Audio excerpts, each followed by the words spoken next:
जय श्री कृष्ण। राधे राधे। श्री हरिदास। और ये आप कीजिए सभी के प्यारे प्यारे दर्शन। सब जो है भोजन पाके, भोग पाके, हमें भी प्रसादी पवा के और अब हम आप सबके लिए उनके दर्शन वीडियो, मतलब मैं आपको दर्शन दिलवा रही। अब हम बिल्कुल फ्री हैं। आज हम रेस्ट करेंगे क्योंकि इतने दिन से बहुत ज़्यादा बिजी थे हम, और आज करेंगे थोड़ी देर रेस्ट। उसके बाद फिर अपने काम पर शुरू हो जाएंगे, है ना। और अब मैं तब तक आपको सुनाती हूँ आज की बड़ी ही नटखट और बहुत सुंदर सी लीला, और भक्त के लिए कन्हैया का प्रेम आप आज की लीला में देख पाएंगे। तो ये रही हमारी प्यारी सी श्यामा, ये देखिए। तो मैं आज लीला शुरू करती हूँ अभी जल्दी से ही। ये जो लीला है वो शुरू हो गई है यहाँ से। सेविका स्वयं को देखती है कि वो बरसाने में है, और बरसाने में जाके वहाँ पर वो देख रही है कि हमारी जो श्री जी हैं वो किसी बात पर बड़ा क्रोध कर रही हैं। और सेविका ये देखती है कि बहुत सारे भक्त हैं जिन पर से मतलब श्री जी जो हैं आंखें निकाल रही हैं, लेकिन कोई समझ नहीं पा रहा कि वो आंखें निकाल क्यों रही है। तभी हमारी सेविका उनकी उस बात को पूरी तरह समझ जाती है, मतलब जो भाव श्री जी दे रही थी उस भाव को समझकर सेविका जो है चिल्लाने लगती है और भक्तों से कहने लगती है, तुम लोगों को समझ नहीं आता है? क्या करते हो तुम सब? हाँ, तुम सब यहाँ पर बरसाने में आते हो और सिर्फ श्री जी के लिए गिफ्ट लाते हो। क्या यहाँ पर लाला तुमको नजर नहीं आता है? क्या सिर्फ श्री जी ही यहाँ पर हैं, लाला विराजित नहीं है? तुम अपने गिफ्ट में सिर्फ और सिर्फ श्री जी के लिए लाते हो। इस बात पर राधा रानी को गुस्सा आ रहा है। तो तभी वहाँ पे एक भक्त कहता है कि तुम क्यों इतना चिल्ला रही हो? बोला, मैं वो बातें बोल रही हूँ जो श्री जी कहना चाहती हैं। क्या तुम ये भूल गए हो कि जहाँ पर कोई भी व्यक्ति राधा और कृष्ण में भेद करता है वहाँ श्री जी कभी भी खुश नहीं हो सकती। जहाँ सिर्फ आप सिर्फ श्री जी के लिए कर रहे हैं और लाला के लिए कुछ नहीं कर रहे हो, क्या आपको यहाँ पर खड़ा हुआ कृष्ण नजर नहीं आता? और जो भी भक्त कृष्ण की अवहेलना करता है, राधा उससे कैसे प्रसन्न हो सकती है? क्या ये समझ नहीं आ रहा है? तो ये बात सुनकर भक्त कहता है, हाँ, हमसे गलती हो गई, हमसे त्रुटि हो गई।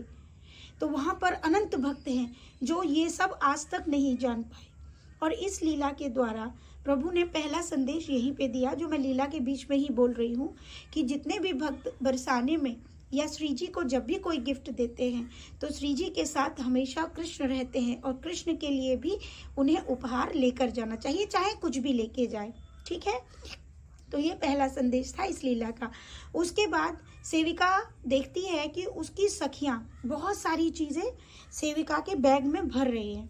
सेविका कह रही है, ये सब क्या है? बोले, कुछ नहीं, मैं भर रही हूँ। उसमें से कोई शकुंतला भी है, और शकुंतला जो है वो कह रही है, अब चल, अब हम तुझे छोड़ देती है। और वो उसे पकड़कर एक अलग ही स्टेट में छोड़ती है, और जहाँ पर जाकर सेविका कहती है, हे भगवान, तुमने मुझे कहाँ छोड़ दिया? मैं कहाँ आ गई हूँ? ये तो मेरा घर नहीं है, ये हमारा शहर भी नहीं है। तभी वो कहती है कि नहीं, जाके अंदर जाके देख, तेरा लाला है वहां पर। तो तभी सेविका क्या देखती है दूर, कि हमारा कन्हैया बिल्कुल काले से रंग में, पेट आज उसका जो बाहर निकला रहता था वो आज थोड़ा सा अंदर है। उसने मोटी मोटी तीन पायल जो है पैरों में पहनी हुई है, हाथ में मोटे खड़ुए पहने हुए हैं, ब्राउन ब्राउन उसके बाल हैं, बाल की जो चोटी है वो भी उसकी ढीली हो रखी है, जिसके कारण वो थोड़ी सी लटक गई है। गले में उसने मोती के हार पहने हुए हैं, हाथ में बाजू बंद है, और पैर में उसके महावर भी लगी हुई है।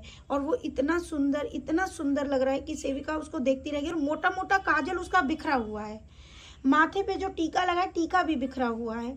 तो सेविका भागती है उसकी तरफ, कहती है, कन्हैया, तू यहाँ पे क्यों आया है? बता, क्यों आया तू यहाँ पे? तो सेविका कहती है, तो कन्हैया कहता है, मेरे को भूख लग रही थी तो मैं यहाँ खाना मांगने आया हूँ। बोला, क्या तू मतलब हमारी बेइज्जती करने आया है? अब सब लोग कहेंगे, सब तुझे पहचान जाएंगे और सब जानते हैं कि तू दिव्या का बेटा है, तो सबको पता चल जाएगा कि दिव्या ने खाना बना के नहीं दिया है, तो तू यहाँ पर मांगने आ गया। तो वो कहने लगा, और क्या करता, मेरी पसंद का खाना नहीं बनाया था ना, मैंने बोला था ना मेरी पसंद का खाना बनाओ, पंचभोग खाना था ना मुझको, तो मैंने भाव भी दिया था, लेकिन कोई समझा नहीं, इसलिए मैं आ गया, मुझे भूख लगी है, देख 2 दिन से मैंने सही से खाना नहीं खाया, मेरा पेट भी अंदर चला गया। तो बोले, ये किसका घर है? बोला, ये मैया मुझको बहुत याद करती है। बोला, ये कौन सी जगह है रे, तू काया कहाँ पे है? तो कन्हैया कहता है, ये उड़ीसा है, तूने नाम नहीं सुना, मैं उड़ीसा में आया हूँ। तभी सेविका अंदर जाके देखती है, तो कन्हैया भाग कर जाता है और कहता है, मैया, ओ मैया देख, मैं तेरे बुलाने से आ गया। और अंदर से एक स्त्री निकलती है जिसने कुछ येलोइश करके कपड़ा, साड़ी डाली हुई है। उसकी 2 बेटियां हैं और 1 बेटा है। उसका घर बहुत बड़ा नहीं है, बहुत ही नॉर्मल सा घर है। उस घर में एक मंदिर है, मंदिर भी छोटा सा है, और उस मंदिर में नारायण भगवान और विष्णु भगवान की जो है श्री विग्रह है। साथ में 2 छोटे लाला लाला हैं या लाला लाली है, ये समझ नहीं आ रहा है, और सामने एक दीपक जला हुआ है। ऐसा उनके घर का मंदिर है। अमीर नहीं कहेंगे, मिडिल क्लास से थोड़ा सा नॉर्मल कहेंगे, बहुत ज़्यादा उनके पास नहीं है, मतलब इस तरह का परिवार है। तो वहाँ से 2 बेटियां भी भाग कर आती हैं। तभी वो महिला भाग कर आती है और वो बाहर आके देखती है, उसे लगता है कोई मांगने आया है, तो वो उसके लिए आटा लेकर आती है। तभी वो देखती है, अरे ये तो दिव्या जी का लाला है, और उसको भाग कर गले से लगा लेती है। सेविका ये देखती है तो उसको बुरा भी लग रहा है कि ये हमारा कन्हैया पता नहीं क्या कर रहा है, क्या हमारी बेइज्जती करने आ गया है यहाँ पे। तो उसको ये भी अच्छा नहीं लग रहा है कि कोई उसको प्यार कर रहा है। तो तभी वो महिला उसको गले से लगा कर कहती है, तो वो कहता है, मैया मुझे ना रोटी बना के दे दे, मुझे बहुत भूख लगी है। बोला, तुझे रोटी खाएगी? खाएगा लाला, मैं कब से तेरा इंतजार कर रही थी, मैं कब से तुझे बुलाती थी, तू आता ही नहीं था, मैंने कितना तुझे याद किया है, देख तू आज आ गया ना, मैं जल्दी से तेरे लिए खाना बना के लाती हूँ। कभी कभी ना लीला सुनाकर भी मैं भावुक हो जाती हूँ प्यारे भक्तों। देखिए मेरा गला भर गया है इस लीला को सुनाते हुए भी, लेकिन मुझे नॉर्मल होना पड़ेगा, इसलिए मैं बीच में बात करने लगी हूँ। तभी वो महिला जो है भाग कर जाती है और वो दाल चावल बनाती है, क्योंकि उसके पास उस समय पे दाल चावल ही थे। तो वो दाल चावल बना के लाला को देती है। तो लाला कहता, मैया मैं ये खा लूँगा, पर तेरे घर में जो वो है ना तुलसी का पेड़, वृंदा मैया का पेड़ है ना? बोले, हाँ हाँ है ना। तो बोले, वृंदा मैया के पास जो मिट्टी लगी है ना सफ़ेद सफ़ेद, वो पोता मिट्टी है। तो कन्हैया कहता है, क्या मैं वो मिट्टी खा लूँ? तो वो महिला कहती है, हाँ लाला, तू जो चाहता है वो कर, मैं तुझे बिल्कुल नहीं रोकूंगी, तू खा ले। कन्हैया वहाँ जाके ना खूब मिट्टी खाते। सेविका कहती है, हे भगवान, ये लड़का देख मिट्टी खाने के लिए आया, खाना खाने नहीं आया, मिट्टी खाने आया है यहाँ पे। उसकी 2 बहनें हैं, वो भाग कर आती हैं, उनमें से कोई शायद 10th 12th में स्टूडेंट होगी, इतनी बड़ी वो बच्ची है, मतलब 2 बहनें हैं। तो वो उसके लिए चॉकलेट्स लाई हैं, वो चॉकलेट्स भी रखी है। तो कन्हैया कहते हैं, मैं चॉकलेट्स नहीं खाऊंगा, इसमें कीड़ा पड़ जाता है ना, पेट में दर्द हो जाता है ना, इसलिए मैं चॉकलेट्स नहीं खाऊंगा, ऐसे बोलता है। तो तभी फिर वो महिला आती है, अचानक उसको बहुत प्यार करने लगती है और उसको अपने आंचल में छिपा लेती है। आंचल में ऐसे लग रहा है जैसे कि वो अपनी माँ के हृदय से लगकर, जैसे एक छोटा शिशु माँ का स्तनपान करता है, वैसा ही वो भाव जो है उस माँ से ले रहा है, और वो मतलब उसके आंचल में ही हमारा कन्हैया जो है सो जाता है। ये देखकर सेविका कहती है, आप क्या कर रही हो? बोले, कुछ नहीं, मैं अपने लाल से प्रेम कर रही थी, इससे प्रेम करने के लिए मेरी आत्मा इतना ज़्यादा तड़पती है कि मैं आज उससे वो प्रेम कर पाई हूँ, उसे जगाओ मत। तो वो सेविका सोचती है, हे भगवान, अब पता नहीं ये कन्हैया कैसे जाएगा घर पे, ये तो बहुत ज़्यादा भैया हमारा दिमाग खराब करता है, कहाँ कहाँ आ जाता है, अब क्या करूँ मैं। तो तभी वो कहती है कि क्या मैं कन्हैया को ले जाऊं, मुझे घर लेके जाना पड़ेगा कन्हैया को। तो वो कहती है, थोड़ी देर और रुक जाओ, और वो खूब उसको चुम्मियाँ करती है, और फिर कहती है कि ये ना मैंने 3100 रुपये जो हैं कन्हैया के लिए जोड़ के रखे हैं, मैं कितने समय से उसके लिए जोड़ रही हूँ, इसने कहा था ना कि जब चुम्मियाँ लेगा तो 3100 रुपये दूंगी। तो मैं वृंदावन भी आई थी उसका गिफ्ट लेके, लेकिन वो आया ही नहीं, और वो आया नहीं तो मैं फिर दोबारा से लेके गई। तो ये 3100 रुपये हैं, ये उसके लेके जाना, उससे प्यार करने के लिए मेरे। तो वो कहती है, सेविका कहती है, नहीं नहीं, आपके पास इतना नहीं है, मुझे दिख रहा है, इसलिए आप मुझे ये पैसे मत दो। बोल के, नहीं नहीं नहीं, ऐसा मत करना, ये उसी के हैं, हमने उसी के लिए जोड़े हैं, ये तुम लेके जाना। और ये देखकर तभी कन्हैया जो है, सेविका उसको गोद में उठा लेती है और बाहर लेके जाती है। तभी वो बाहर जाके कोई इशारा करती है और बाहर से शकुंतला को आवाज़ देती है, शकुंतला शकुंतला। तो शकुंतला बाहर आती है और शकुंतला समझ जाती है कन्हैया कुछ इशारा करता है उसको, और वो जाके उसके घर में बहुत सारे पैकेट्स, कुछ राशन के होते हैं या कुछ अन्नदा कुछ होता है, वो सारे जो है उस महिला के घर में भिजवाता है। तो और सेविका वहाँ जाती है और उस महिला से कहती है कि यहाँ कन्हैया खाने के लिए नहीं, आपके लिए आया था, और शायद आपने उसको इतना ज़्यादा, इतना मतलब भावपूर्ण प्रेम दिया जिसके कारण कन्हैया यहाँ तक आ गया। और आप जो हैं कन्हैया, जो भी है आपकी प्रॉब्लम्स उसको दूर करने आया था, तो ये लीजिए मैया, वो आगे भी आपकी प्रॉब्लम्स दूर करता रहेगा, लेकिन अब से ये समझिएगा कि आपका कोई पुत्र पुत्री से ज़्यादा कन्हैया ही आपका सबसे अधिक प्रेमी है, वो ही आपका बेड़ा पार करेगा। तो वो कहती है हाँ हाँ, मेरा तो सिर्फ कन्हैया है, वही मेरा जीवन चलाता है, इसलिए मेरा पुत्र वही है।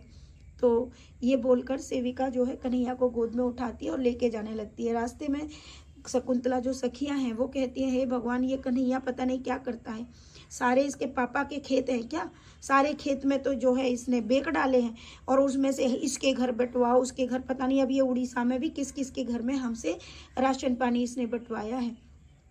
तो तभी सेविका कहती है ये ऐसा ही करता है, पता नहीं क्या करता है, सब राधा के सज्जम में डाल देता है।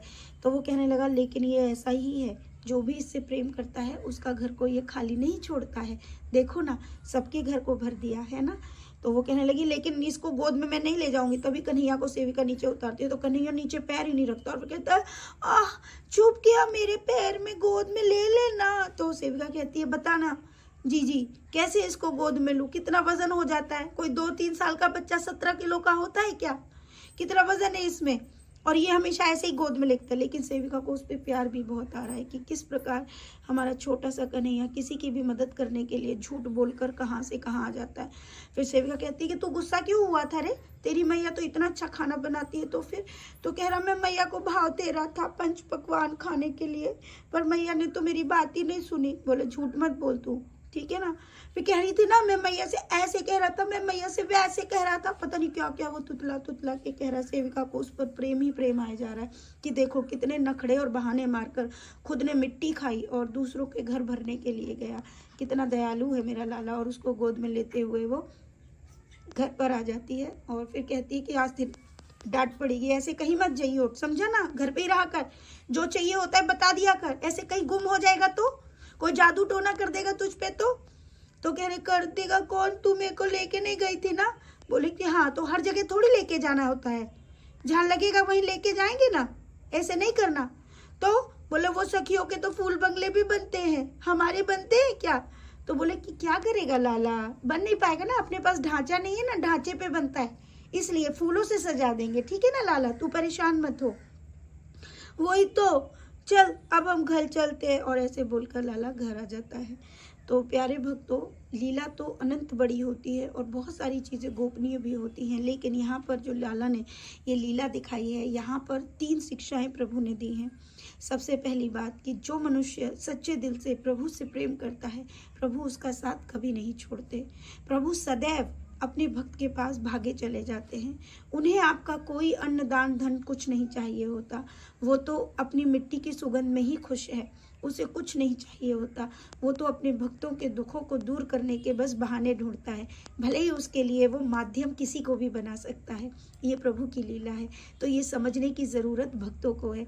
और जो भक्त सिर्फ ये कहते हैं कि नहीं हमने भक्ति की और प्रभु ने हमसे ये छीन लिया, हमसे वो छीन लिया, तो प्यारे भक्तों, हर चीज़ का एक तय समय है। जो मनुष्य हमारे जीवन में आज हमारे प्रिय हैं, जैसे हमारी पत्नी, हमारी बेटी, हमारा बेटा, हमारी माता, हमारे पिता, इन सब का एक तय समय है और इस जीवन को छोड़कर उन्हें तय समय पर जाना है। तो इसका दोष प्रभु पर मत दीजिए, वो पहले से ही लिखा कर आए थे कि आपके जीवन में वो इतना ही रहेंगे। इसलिए अगर भक्ति करो तो ऐसी करो कि किसी भी चीज़ का दोष आप कभी प्रभु पर न लगा सको।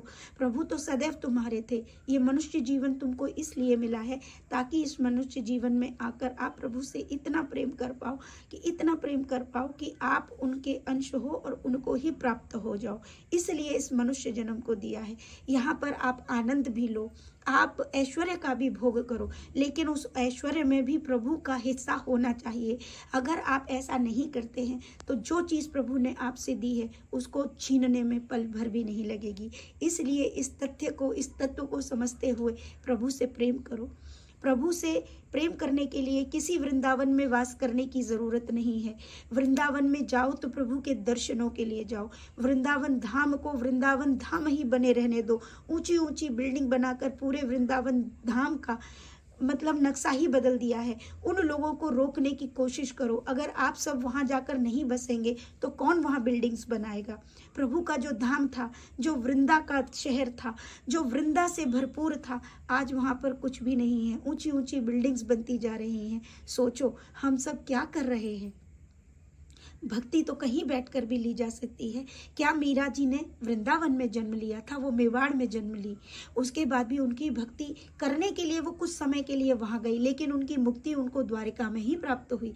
तो ये सोच के देखो, ये सिर्फ जितनी बातें हैं, आप भक्ति के लिए दर्शन के लिए जाइए, लेकिन प्रभु के धाम को प्रभु का ही धाम रहने दो। इस बात पर विचार करो, सोचो, समझो। ये जो चीज़ें हो रही हैं, अगर किसी को मौका मिलता है कि ऐसी ऐसी बिल्डिंग्स वहाँ नहीं बिकनी चाहिए, वहाँ की जगह जो थी प्रभु की वैसी ही रहनी चाहिए, प्रभु के लिए प्रभु का स्थान वैसा ही रहना चाहिए। अगर वास करना है तो प्रभु को अपने हृदय में वास करवाओ। अपनी ऐसी चीज़ें करो, सेवाएं करो, आप ये सब चीजें करो। और जो मनुष्य वृंदावन में पैदा होने के बाद भी ब्रजवासी बनते हैं और उसके बाद भी सिर्फ मोह की बात करते हैं, वो ब्रजवासी, ये सत्य है। और जो व्यक्ति वृंदावन में रहते हुए मोह से ज्यादा अपने कृष्ण और अपने ठाकुर जी की परवाह करता है, वो रियल में ब्रजवासी है। इस बात को समझते हुए अपने जीवन को आगे बढ़ाओ। ठाकुर ठाकुराइन आपसे क्या चाहते हैं, इस बात को समझो। अगर ऐसा होता तो प्रत्येक मनुष्य वहां पर पहुंचकर सिर्फ सारे के सारे अच्छे हो जाते। चोर, उचक्के, डाकू, ये कंस और ये सब ना पैदा होते। ये समझो, वो धरती पवित्र नहीं करती है, आपके अंदर बैठा हुआ ईश्वर आपको पवित्र करता है। इस बात को समझने की चेष्टा करो। प्रभु को अपने भीतर जागृत करो, वो आप ही के पास है। ऐसे दिव्य स्थानों पर सिर्फ दर्शन और सेवाओं के लिए जाया जाता है, वहां पर वास कर वहां की कठिनाइयों को बढ़ाने के लिए नहीं। जाना है तो वहां पर जीव जंतु हैं जो भूखे हैं, उनको भोजन करवाओ, अन्नदान करो, है ना। ये चीजें करने के लिए वहां के संत हैं जो वास्तव में ब्रजवासी, वो कहलाने के लायक हैं। अरे जो माया ही ऐंठ रहे हैं, जो माया ही सिर्फ लेना चाहते हैं, वो कैसे ब्रजवासी।